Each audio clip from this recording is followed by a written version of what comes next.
All right, this is a par 4. This is a par 4, yeah. Now, how do I know that this is a par 4? You look at your scorecard. We just played the second hole. Okay. Now we're on the third hole. The par is 4. 4. Which means I should get the ball in the hole in 4 shots. If you're a par golfer, but we're not par golfer. Yeah. You know, Not yet. Okay. Yet. But we're gonna get there. Yeah. So this is a pretty long hole, so we want to use our longest club, the driver. Yeah. Okay. Yep. So we don't really need the rangefinder or the divot mix, the sand and seed mix, because we're hitting a driver because the ball's on a tee, so we don't need to bring that up to the tee. Okay. Talk to me a little bit about like whose ball's whose. Like you need to... Yeah, identifying golf balls is key. Sometimes it's just knowing the different brands. If you're using a Titleist and your girlfriend's using a Strixon or a Callaway or a TaylorMade ball, you just know the difference of the brands. Sometimes if you're using the same kind of ball, if everybody's using a Titleist golf ball, you might take a Sharpie and just put a couple little marks, smiley face or whatever on it, so you know this one with the green smiley face is my ball. Got it. So what do you see here? We don't want to be in the water, right? Yes, we do not want to be in the water. We cannot hit a ball out of the water. So we want to favor the left side a little bit more than the right side. Okay. Now, how do I know how high up or low to tee this It's all personal preference. I think when you're on the driving range, just hitting some and teeing some high, teeing some low, see what you like the best. That's the best way. It's a feeling, yeah. Okay. That looks like, to me, that looks like a great tee height. It does? It does, yeah. It doesn't look straight. I'm going to aim for that tree. Perfect.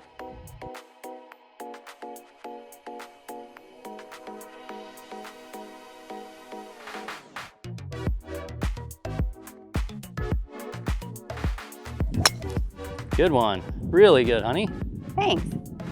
Right at the tree. Got a little roll, That was a great too. drive. Thanks. Don't need to fill any divots. No divots. All right. Come on up here a little bit. Okay. Okay, see how there's this rope here? Yes. We're on the cart path. This signifies the entrance onto the fairway. Oh. So we don't want to cut in over there. There are these ropes. Sometimes there'll be 2 ropes with a little gap that might say enter here. Other courses don't have anything. It's just kind of rule of thumb. Once you get past this little rope section, now you can enter the fairway. This is when the magic happens. And sometimes on a rainy day when you sign in the pro shop, they might say cart pass only. That's right. If it's really wet. If it's really wet. If it's really wet, they might say cart pass only all day, and you just got to keep the cart on the they'll path. tell you that when you check in. Yes. They'll let you know. Yep, they will. Okay, got it. But today it's dry. We can enter right here. Perfect. So I would say park on this side because the shadow, and then the shadow's not in your way.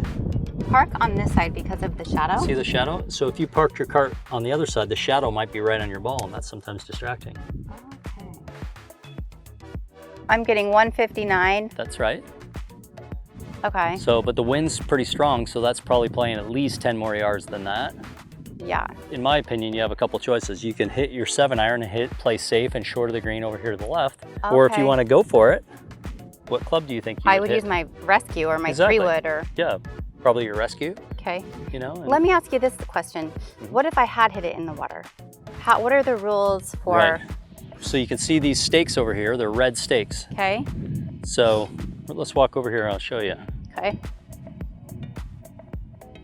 You hit a beautiful drive there, but let's say you didn't hit a good one and it sliced off into the water. Okay.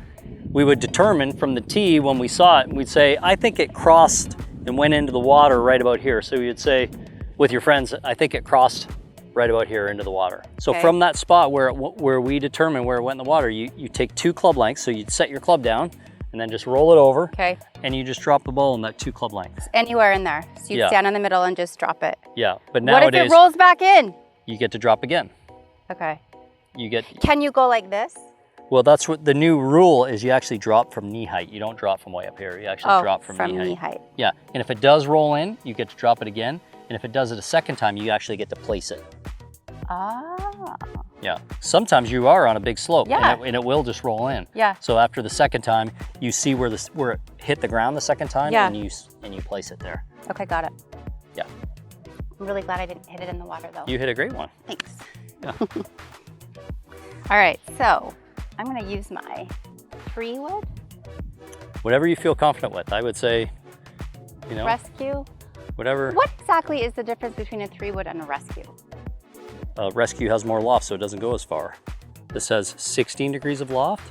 Oh. This has 25 degrees of loft. Oh, it tells you. Some do. These clubs do. TaylorMade do. And I want more loft, right? Or Well, no? Well, it depends. You only have 170 yards, so I think when you hit it solid, you can hit this club that far. Okay. So Yeah, I'm more confident with this club. I would go with the one you're more confident with. Okay. Yeah.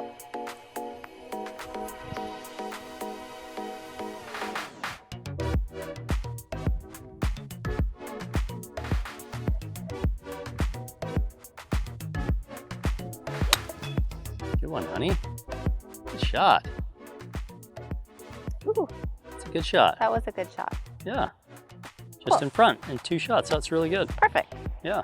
Okay. Well, you hit that great tee shot there Yeah. in the fairway.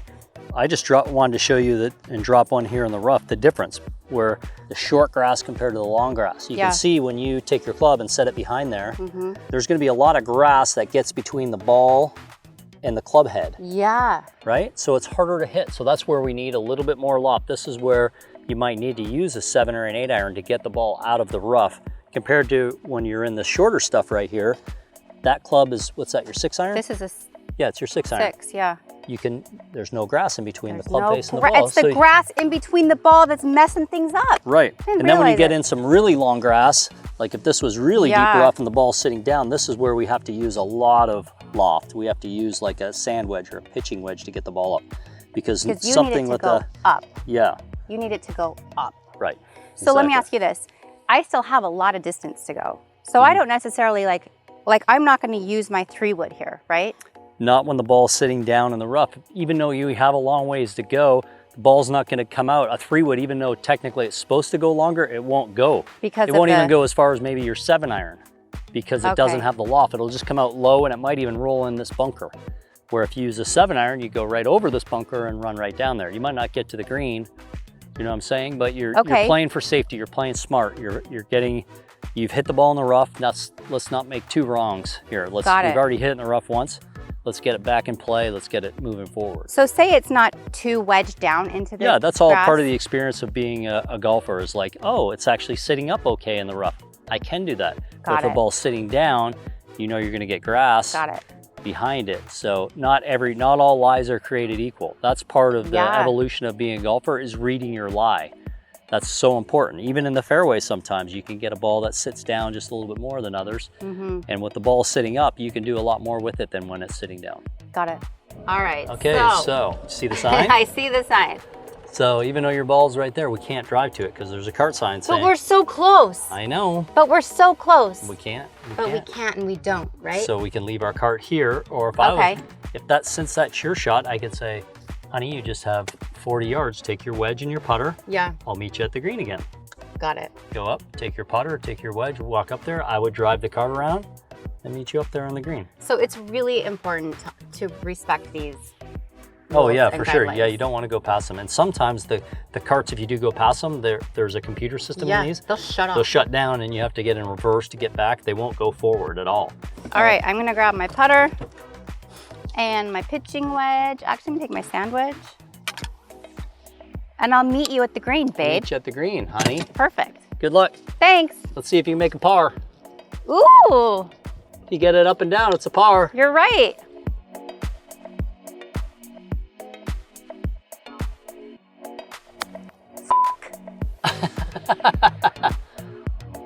Damn it. That's a couple $1,000 fine on the PGA Tour for swearing. It didn't go in the sand.